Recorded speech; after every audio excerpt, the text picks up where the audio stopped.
Welcome to the J. Scott Outdoors podcast. I am recording here in Phoenix, Arizona. I've got my friend Darr Colburn and my nephew Jay Pyburn. Guys, how you doing? Morning. How you doing, buddy? You know, it's a good thing we're looking outside right now and it's raining straight down and sideways. I'm kind of pumped about this year's moisture. Darr, I know you've got to be super pumped because your one boy's got a archery elk tag, and I guess he's got an antelope tag as well, and Paul didn't draw, correct? Yeah, Paul didn't draw. Parker's got a Unit 10 archery bull tag and a 5A rifle antelope tag. That's awesome. Mm-hmm. Awesome. What about you, Jay? Did you draw anything this year? Nothing. You're goose-egged? Goose-egged.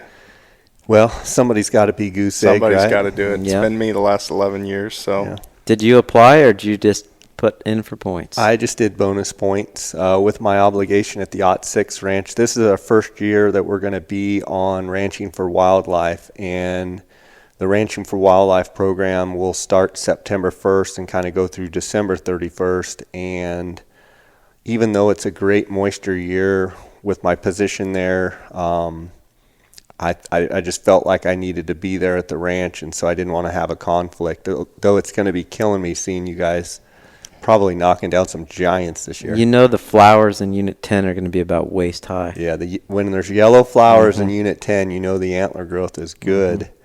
Jay, I know you were really thinking that you had a pretty good chance to draw a tag, and I think we can all talk about the fact that it seems like on a good year, people really flood the draw and maybe take some of those odds where you think that you're have a pretty good chance. And then I know a couple buddies of mine put in for Unit 10 archery with 19 as non-residents, and according to the Go Hunt Insider, it should have been a 100% guaranteed deal.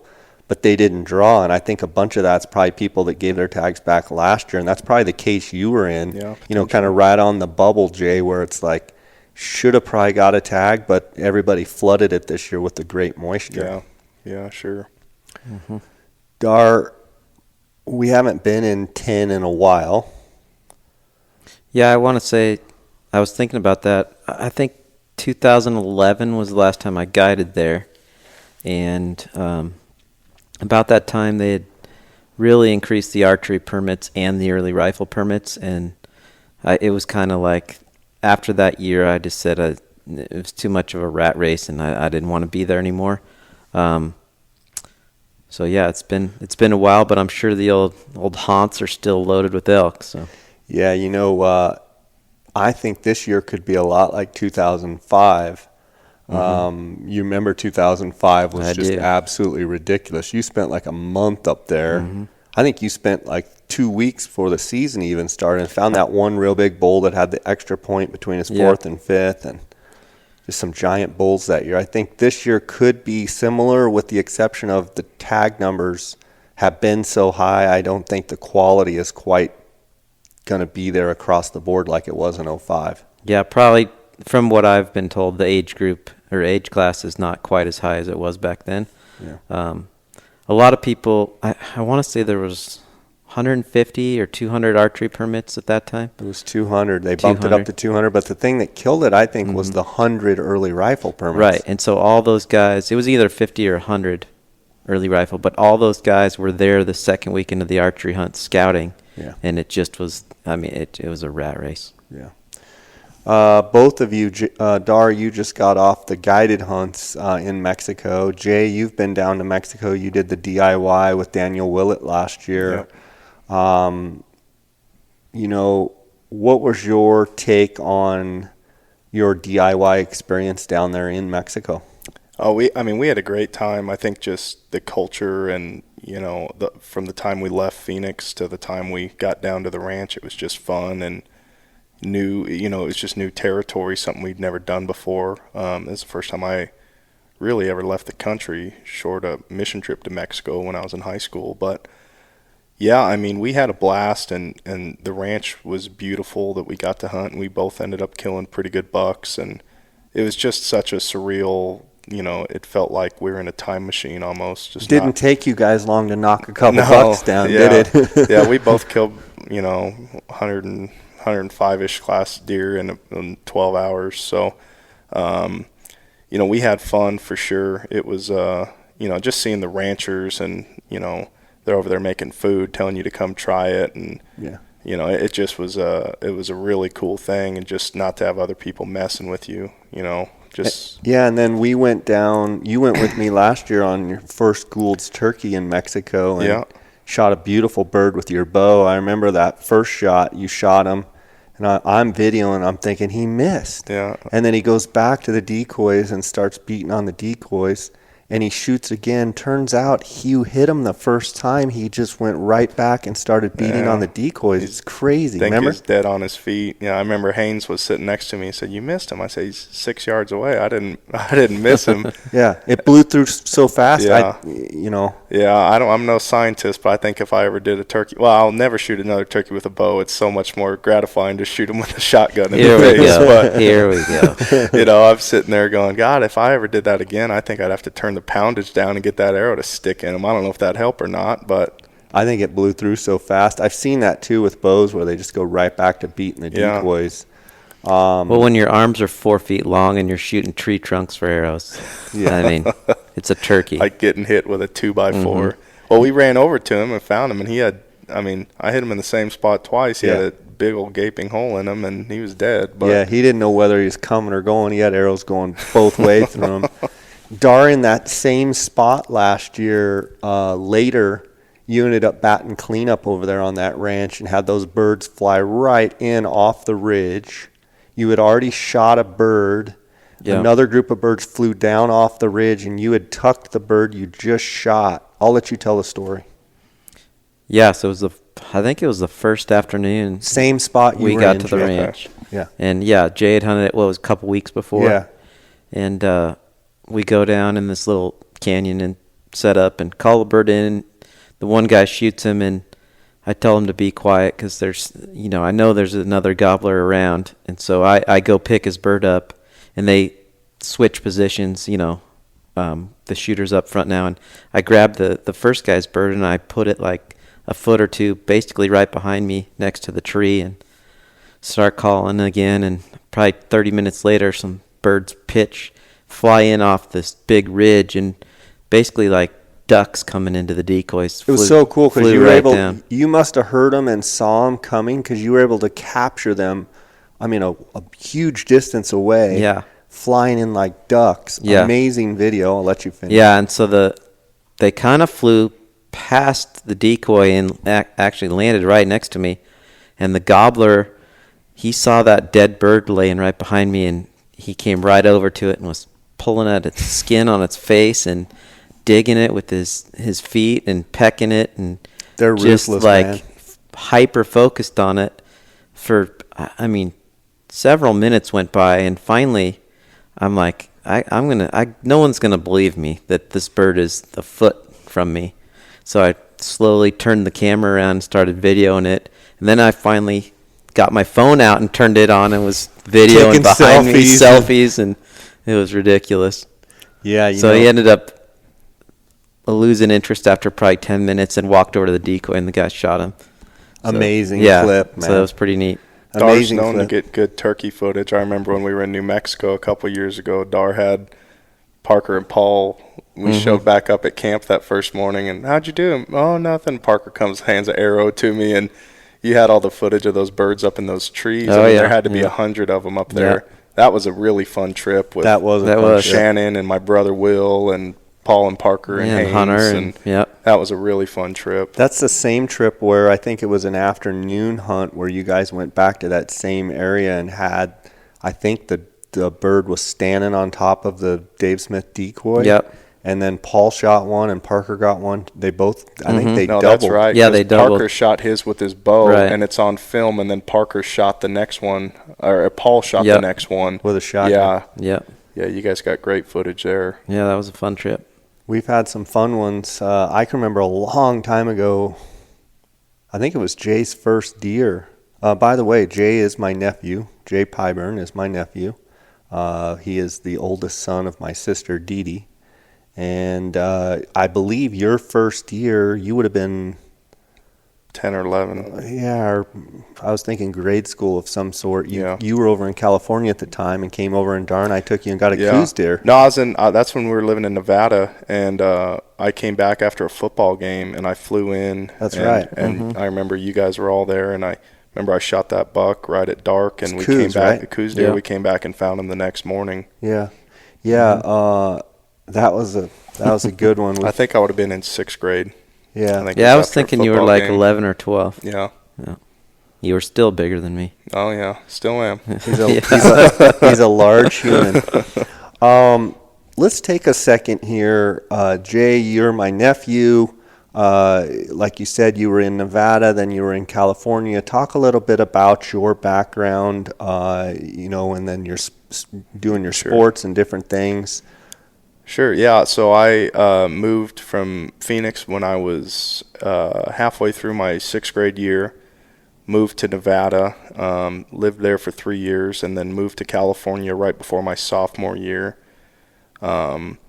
Ended up playing football. I played football most of my life. And then I got a scholarship to go play in college up in Montana at Montana Tech University, and played there, played left tackle, I had 11 or 12 scholarships, and at school in Montana, that head coach told me the most interesting thing I'd ever heard. He said, you're never going to play football once you're done with college. I thought, what? How dare he speak to me like that? And I thought, you know what? He said, you're 6'2", you're 290, playing left tackle, you're a big boy, but you're not going to. And I thought, He said, you like to hunt, you like to fish, why don't you move to Montana? It's heaven.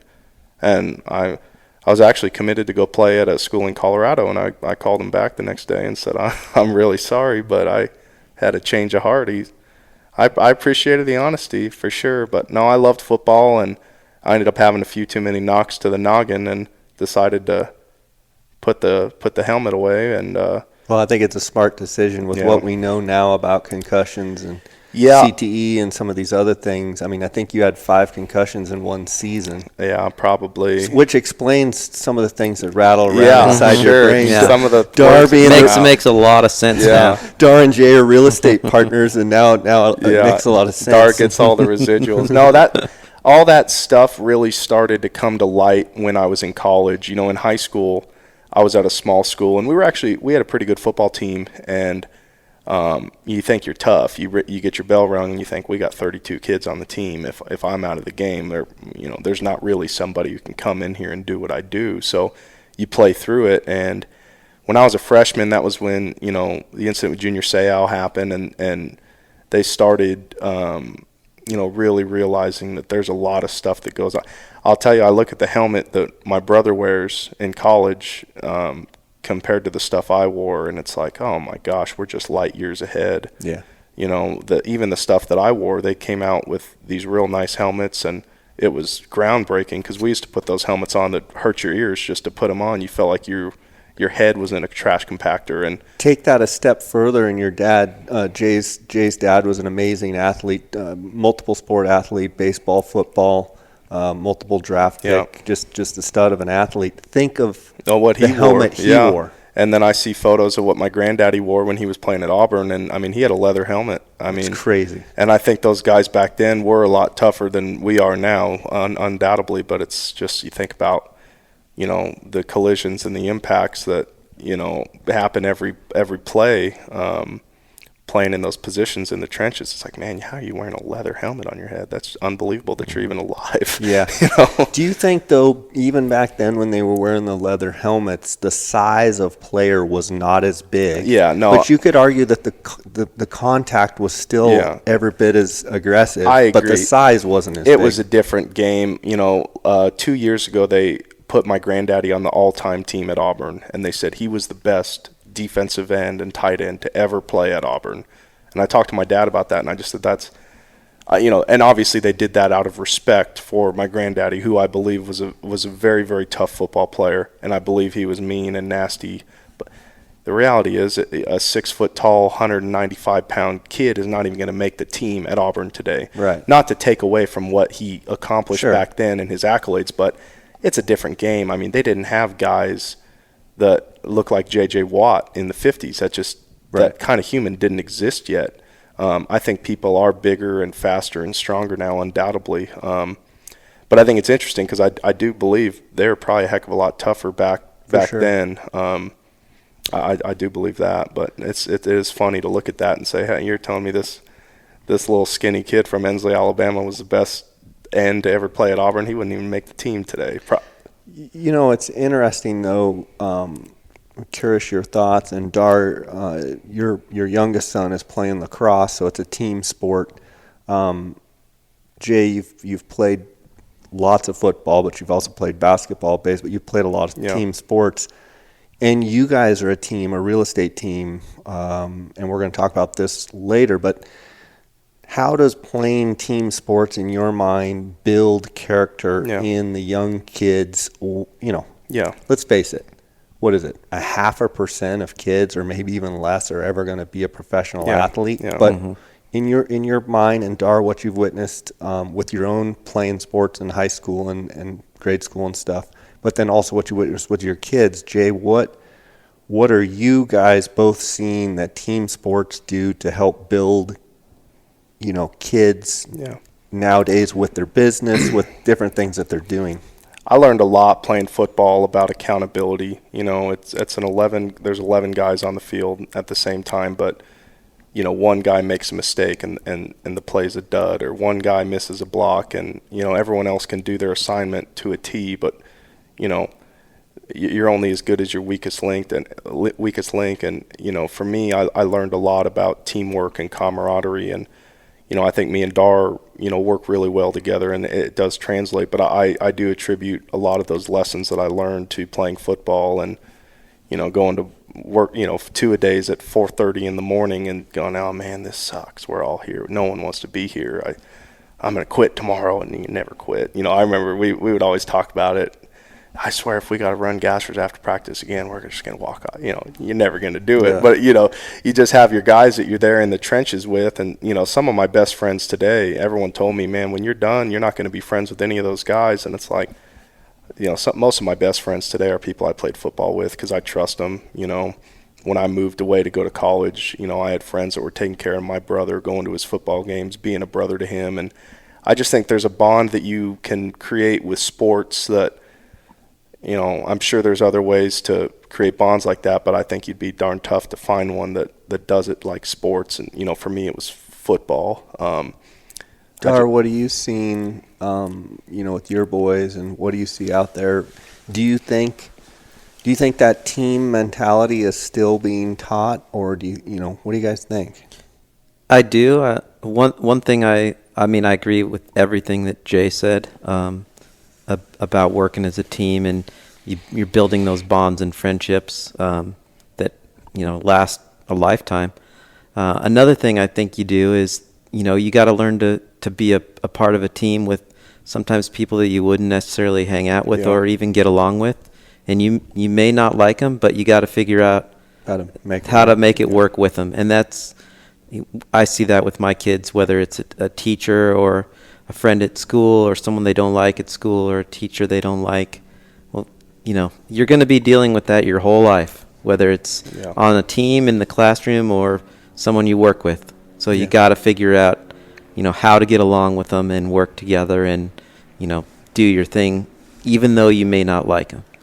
I think that's a great point, for sure. I think about, kind of segueing here, I think about that team mentality, about our guiding and the clients that we deal with in Mexico on these Gould's turkey and on these Coues deer hunts, where you have several different guides. Everybody has their own strengths and weaknesses, and you have to kind of ham and egg it and make up for where. And even with clients, if a client is not real comfortable walking in the dark, he's uneasy, it just can't see as well. I mean, you have to do things where you make up for other people's weaknesses. Sure. If they tell you, hey, I'm not very comfortable shooting over, 400 yards or 500 yards or whatever, 300 yards. I mean, We've had them all. Sure. You as a guide, you kind of have to, make up for their weaknesses, and we're all a team when we go down to Mexico and hunt deer. And Jay, you saw with you and Daniel, you were acting as a team going down there and hunting on one of the DIY ranches. With that, Darr, you and I this year did something a little different. In Mexico, up until this year, we had always guided together on the same property. And because of the demand for the hunts, we actually structured it different this year, where you and I both took different guides with us, and we went to separate properties. And I'm just curious, on your trips, you had 3 trips. How in your mind did that work for you as far as being able to split up and we can actually handle more people now and take more guided trips? But how was Mexico for you? It was good, and I think splitting up, like you said, enabled us to, serve our customers better is what it came down to. We just had so many people, it seemed like that, had wanted to go for 2 years, and we're just like, well, we don't have a spot. We always give our hunters from the current year after the hunt chance to rebook, and we're getting so much repeat business that we didn't have any spots, and so that's how we started kind of brainstorming what can we do to accommodate these other hunters. And I think it worked out well. I certainly missed not being able to spend some time hunting with you. You missed not getting grilled every morning and every evening about getting what you saw. Getting asked the same question 4 times in a row until you get the answer you wanted. I know you missed Jay's cooking too, because the cooking he just lights it up. For sure. Oh, yeah. He makes a granola bar like no one I've ever. I can warm a Pop-Tart as good as anybody. On the second, let's see. Overall antler growth, in my opinion, down in Mexico this year was average at best. I think totally our rains came late. I mean, even when we got home, you look across the board, some of our friends that are outfitters down there and such, I just think there was not very many great deer shot. And, I think we did very, very well for the year. But I would say antler growth was, average at best. Yeah, and I would agree. That's probably being nice. And the hard thing is, we were looking at the country. It looks like the country looked really good, but I agree that in talking with the ranchers and knowing what happened here in Arizona, the monsoon was late. It was okay. We did get a lot of rain in like September, October, which the country greened up and had nice grass, but they're done growing. Yeah, for the most part. So even that buck, you just brought that buck that Parker saw, and it's the first time, or that Parker shot in October in Arizona, not down in Mexico. It's a beautiful giant deer, big eye guards, like 113-inch buck. But you pointed out that his beams looked a little short. He just, to me, he's heavy. He's an older age class buck, but he looks like compact. Yeah. And kind of compact beams. Like he could have had, at least 2 or 3 more inches on the beams. And we saw a lot of that down in Mexico. You did get one really, really nice deer on the very last trip that was that, kind of wide and had beams that came way around, like 120-inch buck with Dan Dirksen. That was a ranch that we hunted the year before, and some of those bucks we had seen, but there was a few bucks there that kind of showed up. Yep.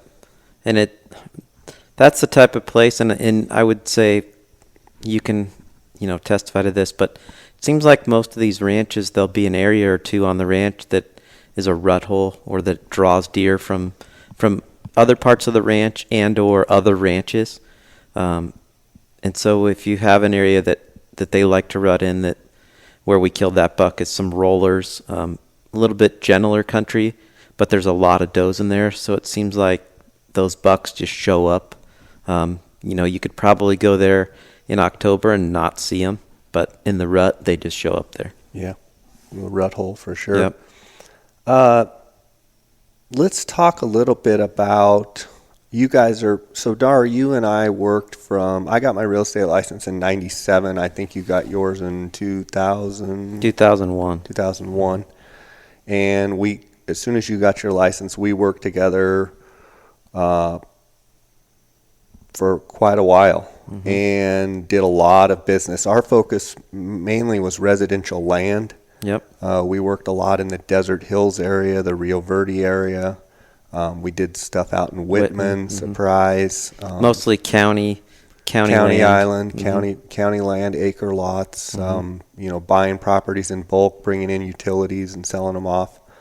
And then the market crashed in 2008, and you kind of transitioned more into doing a lot of residential properties, where when we were real hot and heavy in the land business, we really didn't have time for it because we were so focused on what we were doing in our little niche areas. You transitioned, 09, 2010 into doing primarily residential real estate. Talk a little bit about that transition into residential real estate and kind of what state you're at now in, servicing your clients. Sure. Well, when we were, going crazy with the land stuff, when the market crashed, we were selling lots in the acre lots in Desert Hills, Rio Verde for, $250,000 a lot. And then the market crashed and we were buying them back at lots that we had actually developed and sold for $250,000. We were buying back for $25,000 to $50,000 a lot. And so when your business is selling land and land isn't selling, it reached a point where I was guiding a lot then because of what the market was doing. Trying to make ends. Just trying to do something to make money. And then I just realized that the land, the homes started to come back and people are always going to have to buy and sell. If they move here, they leave here. So I just started selling homes more and more just because basically out of necessity. I didn't want to get a 9-to-5 job. So I started doing that and just transitioned into homes. Still do some land, like Jay and I were out in Whitman in our old stomping grounds the other day, and that's always fun. It's still fun, but the land has not come back like the housing market has, for sure. Yeah. And then Jay, 5 years ago, you got your real estate license. I remember you and I having a lot of conversations, and I was real adamant that sales position of some sort, whatever you decided on, was going to be huge because you're an amazing people person. You have really good people skills, and you're a great salesman. And you chose real estate, got your real estate license. And at the beginning, when you got your real estate license, I kind of want to talk about kind of those beginnings, and you started doing a lot of residential rentals. Yeah. You and I had kind of talked when I started. I did a bunch of residential rentals at the beginning, and it was a good way to jumpstart and make immediate money. Yeah. Talk a little bit about that, and then I'll ask you guys some questions about, you guys' merger and working together. Sure. Yeah, it probably was the better part of a year before, once I got my license and passed the test. It was a year before I made a sale. I think, and I didn't think it was going to be easy, but, looking back, I wouldn't hire some little young kid that's going to cowboy around and let my deal be his first. So, I would get rentals, generate leads on, multiple platforms, and it's really just sweeping the floor. I think a lot of people get into real estate and think, oh, everyone's going to call me, but they're not. So I think for me, I learned how to be a real estate agent. I learned how to, show houses and treat clients. I learned how to write contracts. I basically learned how to do all of that stuff. So by the time my first residential sale came along, it was like, oh, I've done this 500 times. And I think you and I even had conversations how when I first started, how important doing rentals was because it gave you reps. Like in sports, it gives you reps. Totally. And, you're taking people out every day. You may be taking multiple clients out looking for rentals, looking at a lot of homes. So it got you in homes, got you going through the process, which then, and I'm going to ask you about like the confidence in being able to do that and get quite a bit of reps, how that's kind of helped you. Now, you and Darr just doing incredible with the residential resale. Just how does that confidence work in doing so many rentals? Yeah. Well, I mean, I had done 100 by the time I had ever done a sale, so I knew how to talk to agents. I knew what I brought to the table. I was confident in my abilities. Obviously, I was still learning, and I still am. But, you know, it gave me the confidence that I've done this 100 times. Maybe the end game is a little bit differently. The check's a lot smaller. Yeah. But, you know, I just think it's one of those things. I think you got to sweep the floors if you're going to learn how to do the job the right way. And I think it really was instrumental for me to learn how to do what we're able to do now. Just because, you know, it was a straight year. I didn't make a lot of money, but I worked really hard, and, you know. Well, and your grandpa does a bunch of property management and rentals, so he helped you, and you were a good asset for him, and so that was I think a good start. Absolutely. And then you guys have kind of formed and created a team, Sold AZ, right, on Instagram. And you guys call it the Colburn Pyburn team. That's right.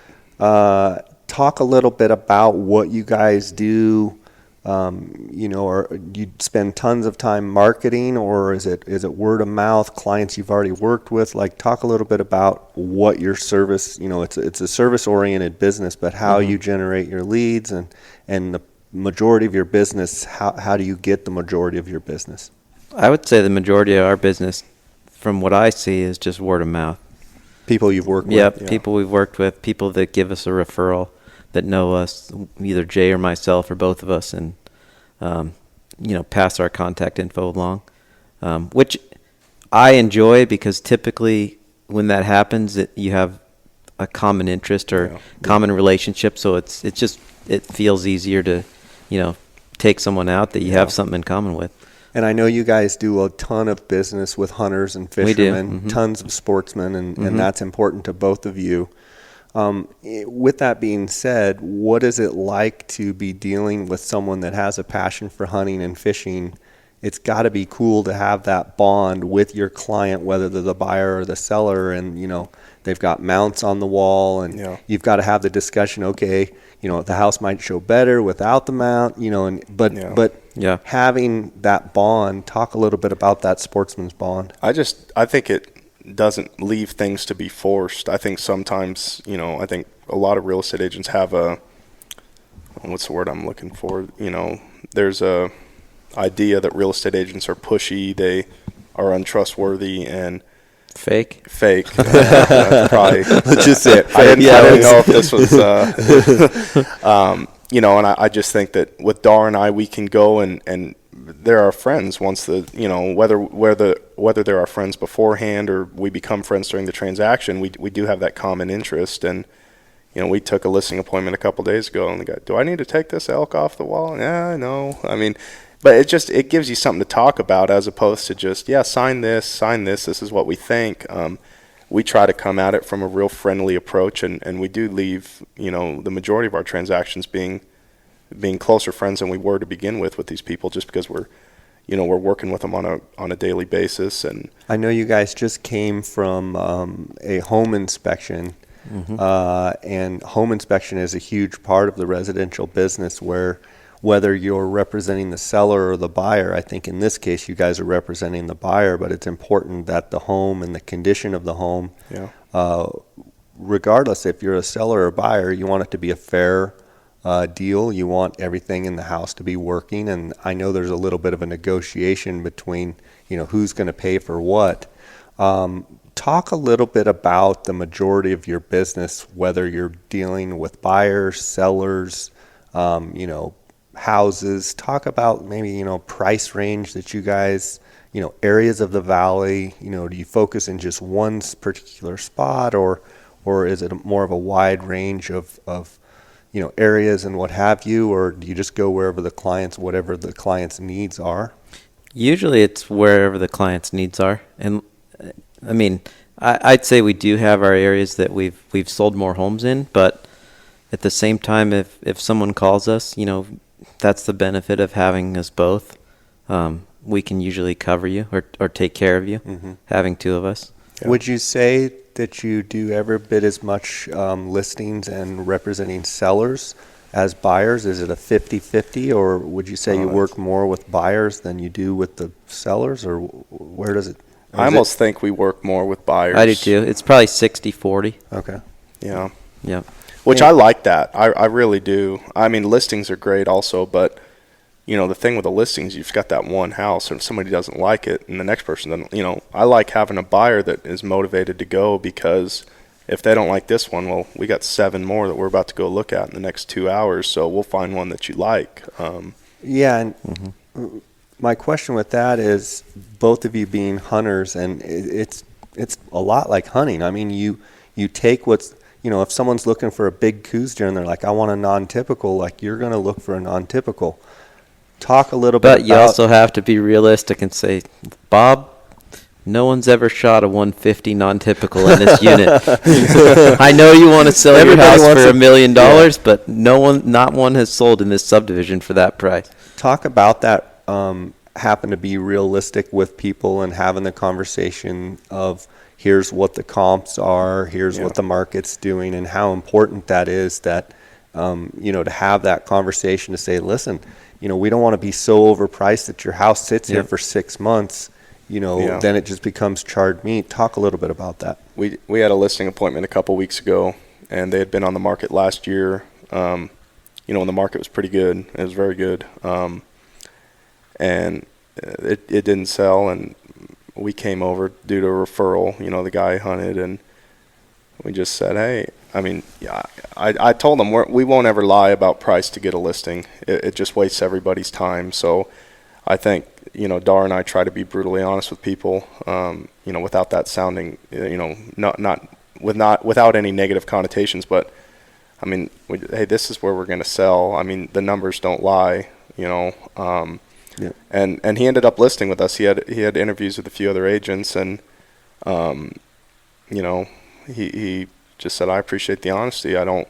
I told him I thought they were overpriced by $15,000, and it's huge. It's everything to make sure you're on point. It doesn't do us or them any good if it's priced so high that we can't sell it, and it's not going to sell. Yeah. Guys, I want to take a quick second here to thank the sponsors of the podcast. I want to thank GoHunt.com. My friend Cody Nelson, which both of you know, is the optics manager there at GoHunt.com. And if you guys that are listening, if you have any optics needs or optics questions at all, be sure to call him at 702-847-8747. That's extension 2. Now, I like to say on the podcast that I tell the listeners to make sure to tell Cody that if he doesn't take care of you, I'm going to come put him in a stranglehold. So make sure you tell him I'm going to give him a black eye if he doesn't take care of you. He promises me he will, and I see almost daily messages from listeners and Instagram followers how Cody has taken care of them on optics. But give him a ring. You can also reach out to him at optics@gohunt.com. Now, both, whether you call him or send him an email, that goes directly to him, so you're dealing directly with Cody. I also want to thank Go Hunt Insider. We're right in the middle of application season.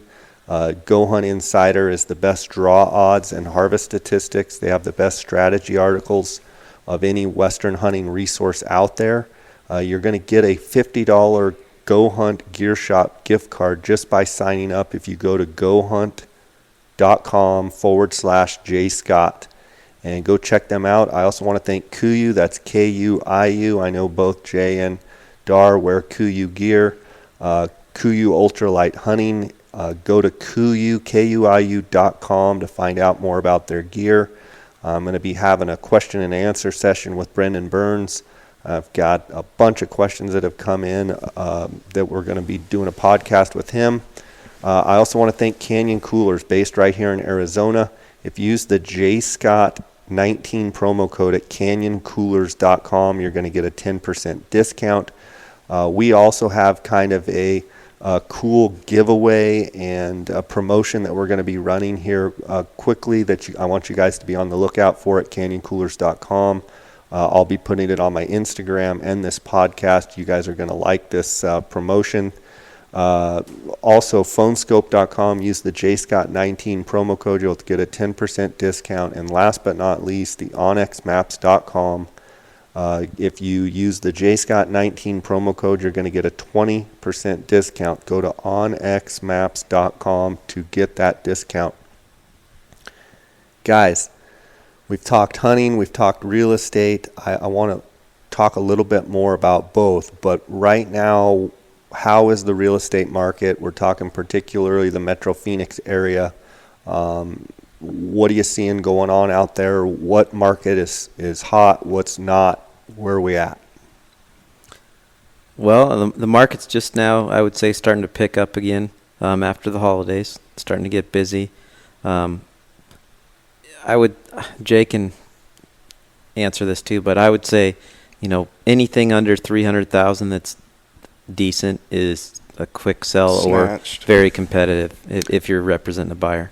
Why is that price range? Why is 300 and under? Why do you think that it's so such a rapid market? I just think that's the vast majority, the average person, that's kind of in their wheelhouse for what they can afford, and so it's just a numbers game. Yeah, supply and demand. And with interest rates still historically low, maybe they're not as low as they were, say, a year and a half ago, but historically low. Talk about the movement there with low interest rates.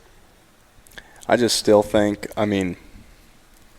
there's so many great options, maybe not in Metro Phoenix, but, on the outskirts of it, where I live, where Darr lives, where, normal people can still afford to buy a $300,000 and $350,000 house, and you're not paying 8-9%, making your payments, completely not feasible for you. Me and Shannon, we built a new home in November, and it's our interest rate is a percentage higher than the first home that we bought, because we bought it in, I don't even know what year it is now. I think it was in 2016 or 15 we bought that home, and it just still makes it affordable.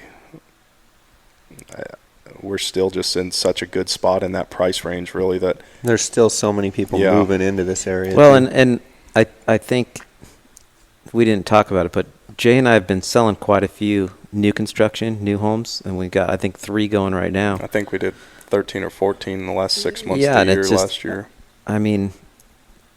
The interest rate's still low. The builders are still building. It may be a little bit farther out, but you get a lot for your dollar. We have people, it seems weekly, coming from California, call us. They're selling their house in California, and they're buying something for a third of the price here. And so the affordability absolutely compared from California our market to is Arizona. super affordable. I think this is the most inexpensive major city in the country, if you really think about it. And I have, I lived in California. I have a lot of friends of mine that have moved out here, and they're just awestruck. I have a lot of clients who come from California, and they consolidate all their rentals in the Phoenix area, whether it's Glendale, Mesa, Surprise, wherever it may be. And they buy a lot of them out here, and they'll do a 1031 exchange. They'll sell a home in Los Angeles County that's 1,100 square feet for $900,000, and they'll come here and buy 10 condos and do short-term rentals or long-term rentals, or Speaking of rentals, last March you found me a heck of a buy on a rental up in Anthem. It was a good one, huh? I got a phone call, and Jay says, "Man, I found this great deal. It's this smoking deal. I thought I had someone to buy it, and I can't believe it. It's such a good deal." And I was like, "Hello." Yeah. And he sends me over a couple pictures, and next thing we know, we're under contract. And then I said, "Well, get me a tenant." I think 5 days later, I had a tenant. After I closed, and that tenant's still in there. Talk a little bit about you guys' work, not only with mom and pop, clients and what have you, but also with investors who are wanting to buy homes to rent out, whether it be long-term or short-term rentals.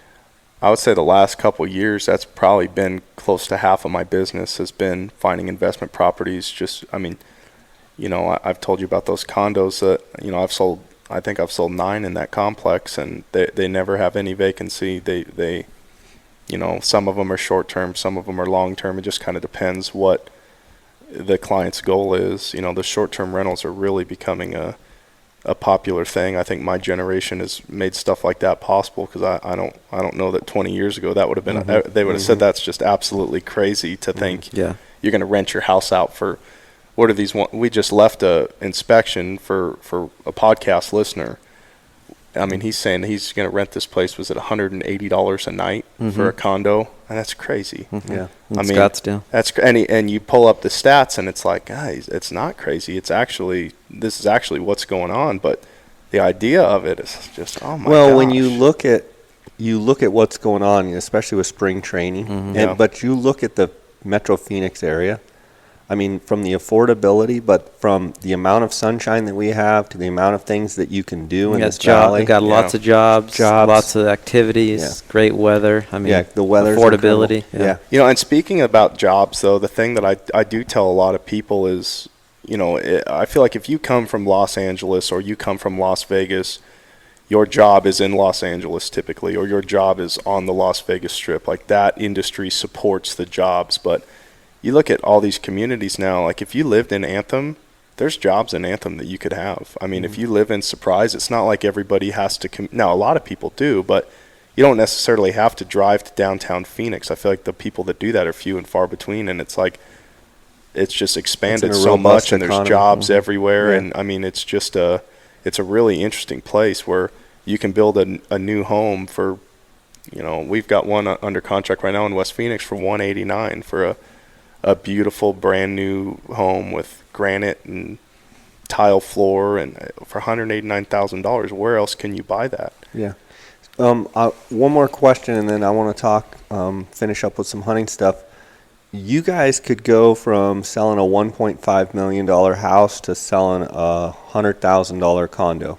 In other words, you guys do it all, right? Mm-hmm. You will do anything, buyers, sellers. Like I said last week, we're in Whitman looking at a piece of land with, the guy wants to split up and build a couple houses, and so we can help him split it and do all that stuff. And today you were doing a home inspection on a house that's going to be a rental potentially. Mm-hmm. Yep.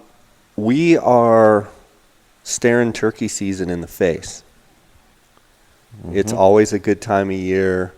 Darr, you sold your boat. Normally you'd be all fired up going to Roosevelt and going to San Carlos. So the fishing bug, you're too busy with lacrosse. Yeah, lacrosse season, and I just wasn't using the boat as much. And hunting or fishing, I'm going to choose hunting. Yeah.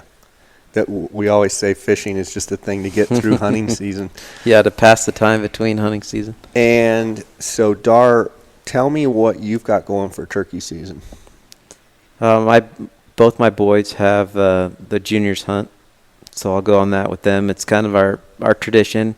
We always go on that, and this will be the last year Parker can hunt on the juniors tag. So he'll be 18. He'll be 18. So this is my kind of. It's all downhill. It's all downhill for he's off the tit, so to speak. So that'll be fun. I'm looking forward to that. We always camp in the same spot, where we go. I mean, we've camped there for 7 or 8 years. It's always a good time. Mm-hmm. So I have that, and then I believe I go to Mexico right before that with a trip, and then take the boys and then go back for a couple more trips down in Mexico for Gould's. Yeah, now I think you're in a dry spell this spring because you didn't draw any tags. I know. Will this be the first spring that you could potentially go and not shoot a turkey? I think this would probably be the first spring that I haven't gone to kill a turkey in since you were a little kid. Years. Yeah, we had that good run in California. That was always. We had a place that I would take Jay and his brother Will in California. Still good friends. We just seems like our schedules haven't meshed. But incredible. I mean, I remember you guys. I mean, Will, he wasn't very old. No, Will was a little sucker for sure. And we used to pound those birds over there. Those were some of the most fun turkey hunts ever. Just the country was beautiful, and green. The guys we would stay with, I still talk to I still Great. talk to him. Yeah. He's a good guy. Great guy. Made friends with his son-in-law. Watch her daughters grow up. You remember how little those girls were when I think one of them's in high school now. That's crazy. It's unbelievable. It's unbelievable. Well, guys, it's been a fun time sitting here chatting with you. I know you guys got appointments here after this and got to get going. Want to give you guys a chance to let the listeners know how they can find you, how they can follow you, if they want to talk more hunting, they want to talk real estate. So I'll give you a chance. I'll also link it up in the show notes of this podcast. Call Darr after 10 p.m. That's the best way to get a hold of him. If you guaranteed will not get a hold of me if it's after 10 p.m. He's been asleep for 2 Yeah, hours. exactly. You may catch me at 4 in the morning, but you're not catching me at 10 at night. Darr puts his 90s on at like 6:30. Well, I guess you can find us on Facebook, Colburn Pyburn Team.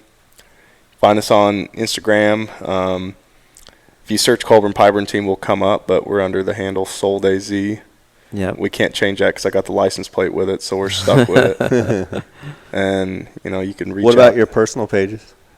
Jay Pyburn and Darr Colburn. Yep. I think we're both on there. Easy to find. Mm-hmm. So Cool. Well, I'll link it up in the show notes, guys. It's always fun chatting. What do you got going on? Any hunts coming up besides Gould's, or So- what's your schedule? Yeah, no personal hunts. I've got the Gould's turkeys. I got a full slate of Gould's turkeys. I think 6 trips in a row. And then when I get done with that, I'm actually going to head back up to Colorado. We're going to have a big runoff this year, so probably won't fish heavy around the Roaring Fork Valley till probably July 1st because of the snowfall, which is great. Last year was a drought. We were fishing by June, actually probably the end of May we were fishing already, which is great, but then it ends quick. Try and catch some of that cicada hatch up on the green and salmon fly hatch on the Gunnison, and then, of course, the green drake hatch on the Roaring Fork, and the caddis hatches there on the Roaring Fork and the Eagle. Then we'll be doing some hunting on the Ot 6 Ranch this fall. So, Are you actually going to have some hunters, or just the owners? Or yeah, just the owners this year. We do have one ranching for wildlife hunter.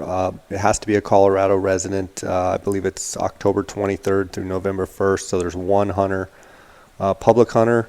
They'll draw it, and that'll be a lot of fun to take them. It'll be the first public hunter on the ranch, and so lots of good things ahead. I'm super stoked about the moisture all across the Southwest. I think, everyone's going to have some great hunts, and I think it's going to be a really good time this fall. I think, you and Parker in Unit 10 are probably going to have a ball.